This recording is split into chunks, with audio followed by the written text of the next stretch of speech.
বিসমিল্লাহির রহমানির রহিম। সুপ্রিয় দর্শক, আসসালামু আলাইকুম। আজকে আমি আপনাদের সাথে নতুন একটা পিঠা রেসিপি শেয়ার করব। সেটা হচ্ছে সুজির রসমালাই পিঠা। এই পিঠা খেতে কিন্তু শীতকাল লাগে না, যে কোনো সময় তৈরি করে নেওয়া যায়। আমি চলে যাচ্ছি মূল রেসিপিতে। চুলা অন করে আমি 2 চামচ ঘি নিলাম আর 1 কাপ সুজি আমি এখানে ভেজে নেব ঘিতে। চুলায় হিটটা লোতে থাকবে, অনবরত নেড়ে চেড়ে একটু ঝরঝর হয়ে আসা পর্যন্ত সুজিটা আমি ভেজে নেব। কালারটা কালচে হওয়া যাবে না। আর চিমটি পরিমাণ লবণ দিলাম, 2 চামচ চিনি দিয়ে সুজিটাকে ভালো করে একটু ভেজে নেব। আর দুধ দিয়ে পারফেক্ট একটা ডো তৈরি করে নেব। অল্প অল্প করে দুধ দিয়ে এরকম সফট একটা ডো তৈরি করে নিয়েছি। আর এগুলো ঠান্ডা হতে দেব। আমি মালাইটা তৈরি করে নেব। 1 কাপ চিনি দিলাম, চিনিটা একটু ক্যারামেল করে নিচ্ছি। মালাইয়ের কালারটা একটু সুন্দর লাগবে দেখতে। তো আমি 1 কেজি প্লাস দুধ নিয়েছি। ফ্লেভারের জন্য 2টো সাদা এলাচ আর 2টো দারচিনি দিলাম। আমি 4 টেবিল চামচ গুঁড়ো দুধ দিচ্ছি আর 4 টেবিল চামচ পরিমাণ কনডেন্স মিল্ক দিচ্ছি। এবারে ভালো করে সব করে মিশিয়ে দুধে একটা বলক তুলে নেব। আর মালাইটা বেশি ঘন করা যাবে না, একটু পাতলাই করতে হবে, কারণ পাতলা করলে পিঠাটা মালাইটা চুষে নিতে পারবে। তো আমার মালাইয়ের রান্নাটা কমপ্লিট। আমি ডোটা মথে নেব।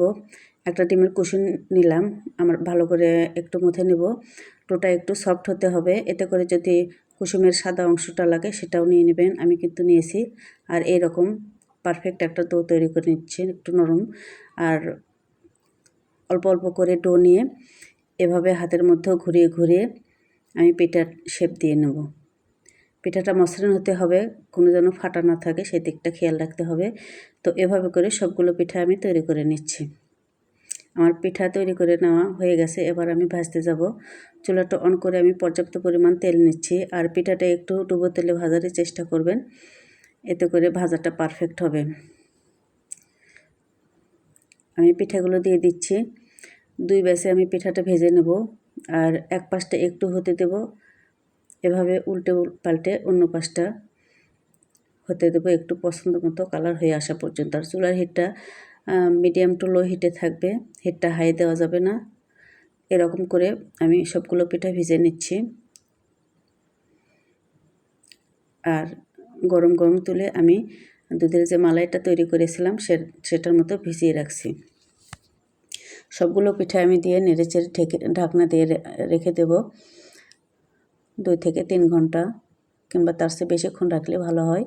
তো আমি 3 ঘন্টা পরে আমি আসলাম। আমার পিঠাগুলো কিন্তু অনেকটাই ফুলে উঠেছে, দুধটা চুষে নিয়েছে। আর ওপর থেকে আমি গার্নিশের জন্য কিছু কাজু বাদাম কেটে দিচ্ছি।